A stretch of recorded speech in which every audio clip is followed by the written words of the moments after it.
Coming up on today's News of Valdosta, a weekend traffic accident leads to tragic consequences. And Valdosta Police give report on their progress in the fight against burglaries. We have these stories and more coming up. Your News of Valdosta starts now.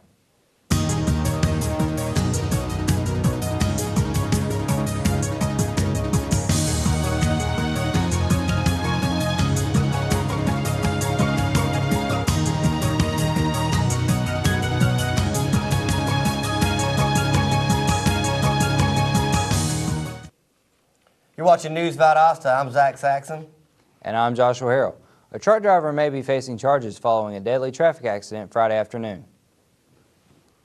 A Valdosta woman has died in the wake of a car wreck Friday morning. The Georgia State Patrol says a pickup truck attempting to turn southbound into the Flying J Travel Plaza on Belleville Road collided with a 1989 Mercury. The driver of the Mercury was Jessica Monk of Valdosta, who was traveling northbound on the Belleville Road. Due to the accident, Monk was trapped in her car until the Lowndes County Fire Department was able to extract her from her smashed vehicle. Monk was airlifted to Tallahassee Memorial Hospital, but was unable to survive and died in the hospital. Jeff Cooper, the driver of the pickup truck, was not injured but could possibly be facing charges for Monk's death. Remember, the Valdosta City Police Department's new burglary unit, Sergeant Chris Cruz and his team report they've made progress on a series of burglaries in residential neighborhoods. They've issued 3 warrants for arrest of Houston Eugene Whitfield, Sammy Phillips, Emilio Perez, but no arrests have yet been made. Though warrants have been issued, the Valdosta Police Department urges citizens to be on the lookout for these suspects, and if you have any information regarding the burglaries, you need to come forward to the Valdosta as soon as possible. Much debate is still occurring over the possible shutdown of Moody Air Force Base, continuing with a visit from the Secretary of the Air Force, Deborah Lee James. While Secretary James was in Valdosta, U.S. Senators Johnny Isakson and Zaxby Chambliss also visited the base, both waiting to discuss the future of Moody's Area 10 program with James. Isakson and Chambliss then held a town hall meeting in the Lowndes Hall Auditorium to discuss Moody Air Force's base possible future with Valdosta citizens. Moody's large dependency on the A-10 weapon program for its currently deployed troops on the ground. If they eliminate the A-10 weapon program, it'll bring in the new F-35s. Isakson and Chambliss argue that the new program is still in development, so the A-10 program is still very much so necessary for the continued operation of Moody Air Force Base. The main suspect in a robbery of the BB&T Bank located on 2901 North Ashley Street on Valentine's Day has turned himself in. 28-year-old Eric Bernard Davis of Valdosta surrendered to police officer at around 4:30 Friday and is currently being held at the Lowndes County Jail. He's been charged with robbery. Law enforcement have not ruled out the possibility of additional suspects and asked anyone with information regarding this crime to call them. And when we come back, we're going to hear about a controversial oil pipeline that's been proposed for Lowndes County. And the annual Azalea Festival is almost here. Stay with us. So, I got this new family, and I don't know what it is about this one, but she can't seem to put down that toy all day long. Tap, tap, tap, tap. Oh, and she even talks to it. She talks to that more than she talks to him. What's up, bro? Nice shirt. Who's she talking to? Her mom? She talks to her mom a lot. When every moment matters and a hand reaches out, when someone gives blood and a life is saved, that moment when heartbreak turns to hope, you're there through the American Red Cross. Every day, the Red Cross responds to nearly 200 neighborhood emergencies, and your support makes it possible. Use this moment to join us today. Visit redcross.org. Welcome back to News Valdosta. Hearings will be held this week about a controversial plan to route an oil pipeline through Lowndes County. Critics are worried that the pipeline could harm the environment. A proposal to install the gas pipelines in Lowndes County is being considered, but not everyone is in favor of the change. Landowner Carol Singletary is attempting to rally other local landowners to speak out against the plan. Singletary and others say the idea of installing pipelines raises environmental and health concerns for the community. Affected landowners who have suggestions for an alternate route are asked to send their proposals to the Federal Energy Regulatory Commission by April 20th. Hearings concerning this matter will be held this week in Albany, Valdosta, and Moultrie. And the annual Valdosta Lounge Azalea Festival will be held this weekend here at Drexel Park. Located on North Patterson Street, there'll be an estimated 150 arts and crafts vendors, food vendors, a kids zone, as well as the 5K race. This will mark the festival's 14th year here in Valdosta, and amongst all the entertainment, Wild Adventures theme park, as well as the Paul Bunyan Lumberjack Show, will have a presence at the festival. Admission is free. Thousands of competitors traveled to Tifton Saturday for an event called Rhythm and Rib.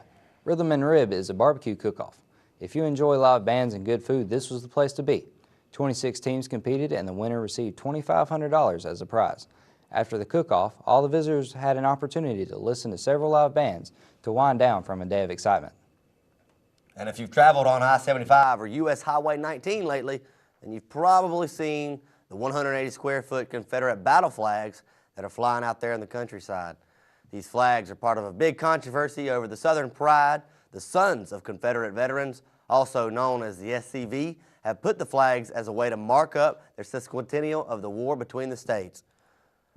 Other states, State Representative Tyrone Brooks, are dissatisfied with the displays, comparing the Confederacy flag to Nazi Germany.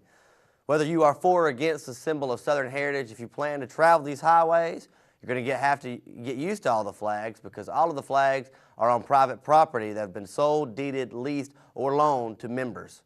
So it seems that there are little that the opponents of the flags can legally do to have them removed. Friday marked the end of Black History Month, and Valdosta State University hosted the second annual African American Artists Festival to finish the month with a bang. The event was hosted by the Southside Library Boosters Incorporated in conjunction with the VSU's Heart of Faith Ministry, the Black Student League, and the VSU Mass Choir. The meaning behind the exhibits is a way to expose the community to African American culture and to showcase local talent. The festival displayed works from 8 local artists, performances from an African drummer, and appearances from a folklore writer, and many more activities. Valdosta City Schools have launched a new app that's going to give its users access to news stories, sports scores, and information pertaining to the schools and their staff. Users will receive alerts from any school they choose to access, and the app is free to download and compatible with iPhones, iPads, Windows, as well as Android devices. Simply go to your device's App Store or Google Play and search for Valdosta City Schools. Up next on News Valdosta, it looks like we're in for some rainy days ahead. Weather anchor Bona Konate has more when we come back. Stay with us. In 1977, in Johannesburg, South Africa, an 8-year-old boy picked up the game of golf from his father. By the age of 9, he was already outplaying him. The odds of this gentle lad winning the Junior World Golf Championships at the age of 14, 1 in 16 million. The odds of that same boy then making it to the US and European Pro Golf Tours, 1 in 7 million. The odds of the Big Easy winning the Open Championship once and the US Open Championship twice, 1 in 780 million. The odds of this professional golfer having a child diagnosed with autism, 1 in 110. Ernie Els encourages you to learn the signs of autism at autismspeaks.org. Early diagnosis can make a lifetime of difference.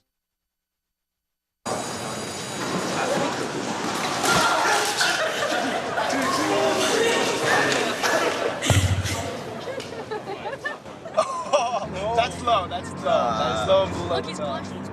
Seriously? Okay.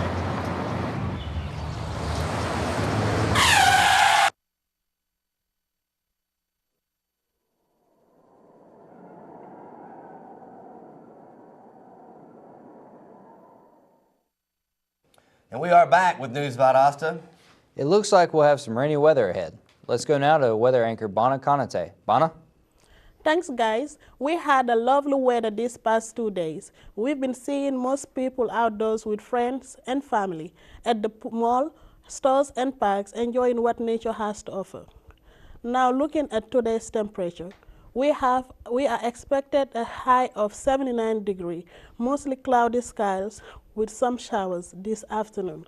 So please keep your umbrellas on hand for those of you students late studying and those stepping out to visit friends. Tonight, the temperature is likely to drop down to 45 degrees with cloudy skies, few showers, and so hold those jackets again. Tomorrow, it is expected to be warm during the day and cold in the evening. We are looking at a high of 58 degrees with cloudy skies, less warm than yesterday. The sun will rise at 6:56 a.m. and set at 9 a.m. Taking a look at the UV index. Today's UV index is at 4, which is moderate for the city of Valdosta. But remember to apply your sunscreen in exposed areas of the sun to protect your skins from sunburn. The pollen count is high today, so you allergy sufferers should keep your allergy medication handy. If possible, stay indoors and avoid outdoor activities. That's all for our focus, and back to you at the decks. Thanks, Bono. When we come back, we're going to find out how our local basketball season is drawing to an end. Stay with us. NFC, AFC, offensive linemen, defensive tackles, quarterbacks, and cornerbacks are all working with United Way for a million little reasons. The kids of our communities, to ensure their academic success all the way to graduation day. You see, it takes about 12 years to create a graduate, but it takes the same time to create a dropout. And the difference between a kid becoming one or the other could be a professional athlete, or it could be you. Studies showed the earlier we get to kids, the better their chances. So become a United Way volunteer reader, tutor, or mentor, and make a difference in the life of a child, for the life of that child. Give. Advocate. Volunteer. Live united. Join your favorite NFL players. Take the pledge. Go to unitedway.org.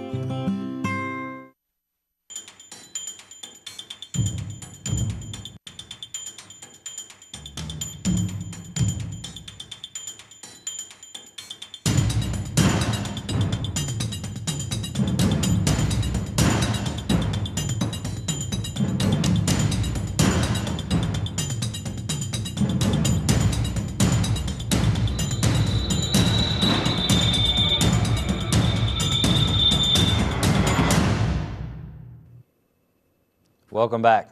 We've had a busy weekend with sports. We're going to check in with our sports anchor, Brittany Williams, to get the latest in local sports. Brittany? Last Friday, the Valdosta Wildcats boys varsity basketball team played Harrison High School in Kennesaw. The boys played a close game in the second round of the playoffs, but did not take home the win. The team lost by 12 points, with Harrison High School leading 63 to 51 points. The loss knocked the Valdosta Wildcats boys team out of the running for the basketball championship this year. The Valdosta High varsity Lady Wildcats also had a game this past Friday where they played the Archer Tigers of Lawrenceville. The Lady Wildcats lost the game by a devastating 11 points, which gave the Tigers the win from 67 to 78 points. Unfortunately, this loss knocked the Lady Wildcats out of their championship tournament as well. The Valdosta State men's basketball team ended its season on a down Saturday as it played the Christian Brothers University Bucks. The Bucks started off leading the game by gaining the first 19 points of the night. Entering into intermission, the Bucks would not let up and give any way for the Blazers to gain a lead, which led the score at 50-31 at halftime. The Blazers still were out of luck at the end of the game, unable to catch up and trailing the Bucks by 23 points. The game ended with the Blazers losing 73-90. On a brighter note, the Lady Blazers wrapped up their season with a win against the Christian Brothers, beating them 50-44. Rashandra Owens started the game off right at 2 free throw points and gave the Blazers a lead of 4 points. From that point on, the Valdosta State Lady Blazers worked together to keep their lead and take home the victory against the Bucks. As basketball season comes to a close, spring approaches with the field sports. Lowndes High has a busy week in spring sports. Starting off today, the school has a junior varsity tennis match against Valdosta High. At 4 o'clock, also a junior varsity soccer game directly after at 5:30 against Cairo High School. Also, track season is here, and Lowndes High will have a track meet tomorrow on their campus at 4 o'clock p.m. against Valdosta, Madison, Berrien High Schools, and Berrien High Schools. Well, there you have it. That's our sports report for today. Back to you at the desk. Thanks, Brittany. And when we come back, the city school system wins some major honors. So don't go away. We'll be right back. I got my MBA online at VSU. As a working mom who travels on business, I needed an MBA program that fit my schedule and allowed me to balance both my work and home life. VSU's Web MBA was perfect. I was able to spend time with my family in the evenings and then complete my assignments. My MBA is one of my greatest accomplishments. It was hard work, but I would do it again in a heartbeat. Don't wait. Start your MBA today.